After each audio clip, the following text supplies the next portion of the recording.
내가 알고 있는 것이 전부가 아닙니다. 인간의 지식에는 한계가 있어 부분적으로만 알고 있는 것입니다. 그런데 그 부분적인 것을 전부로 여겨서는 안 됩니다. 겉모습으로 나타난 것으로 이 맹인을 죄인으로만 알고 있는 제자들이나 바리새인들은 잘못 보는 것입니다. 주님의 시선으로 보아야 그 맹인을 통해 하나님의 하시는 일을 보게 되는 것입니다. 주님의 시선으로 내 가족을, 주님의 시선으로 내 이웃을 바라보게 되어지기를 축복합니다. 아멘. 요한복음 9장 8절에 이웃 사람들과 전에 그가 거리는 것을 보았던 사람들이 이르되 이는 앉아서 구걸하던 자가 아니냐. 이 사람의 비참함은 맹인이었고 구걸하는 사람입니다. 날 때부터 맹인 되었다는 것은 아무런 교육도 받지 못했다는 것입니다. 날 때부터 맹인된 자가 눈을 떴습니다. 내가 알고 있는 부분으로 인하여 겉모습으로 나타난 것으로 인하여 사람들이 수근거립니다. 날 때부터 맹인된 자가 맞느냐 하는 것입니다. 이 사람에 대한 정체성에 대한 논란이 일어납니다. 그래서 바리새인들은 그를 부모에게 데리고 갑니다. 날 때부터 맹인된 자가 내 아들이 맞느냐 묻습니다. 아들이라고 확인해 줍니다. 그런데 더 이상 말하기를 두려워합니다.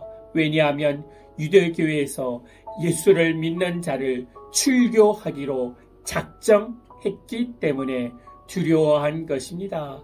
그래서 내 아들이 장성했으니 내 아들에게 물어보라는 것입니다. 이렇게 말하면서 책임을 회피합니다.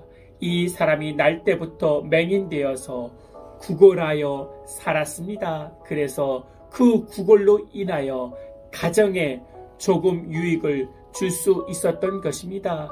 그 작은 이익 때문에 자신의 아들이 고침을 받았음에도 불구하고 소극적으로 회피하는 태도를 보여준 것이 아닌가 그런 생각이 듭니다.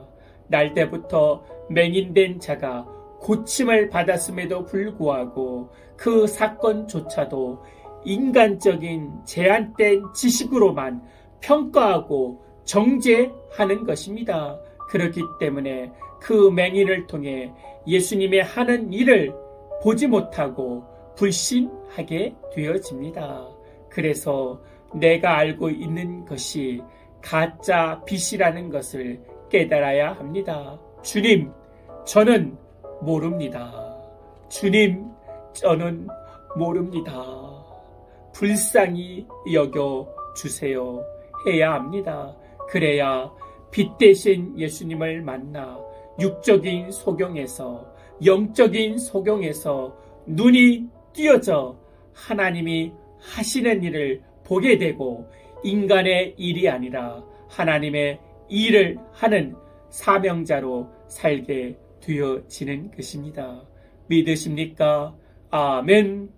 주님, 육신에 한계가 있어 내가 알고 있는 것을 전부로 여기며 그를 판단하고 정죄하지 않게 하여 주시옵소서. 앞이 캄캄하더라도 우리에게 나에게 예수 그리스도의 참빛이 있는 것을 믿습니다.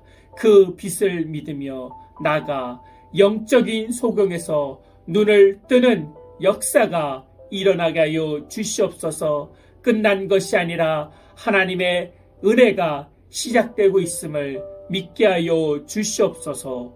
주 예수 그리스도의 이름으로 기도하옵나이다. 아멘.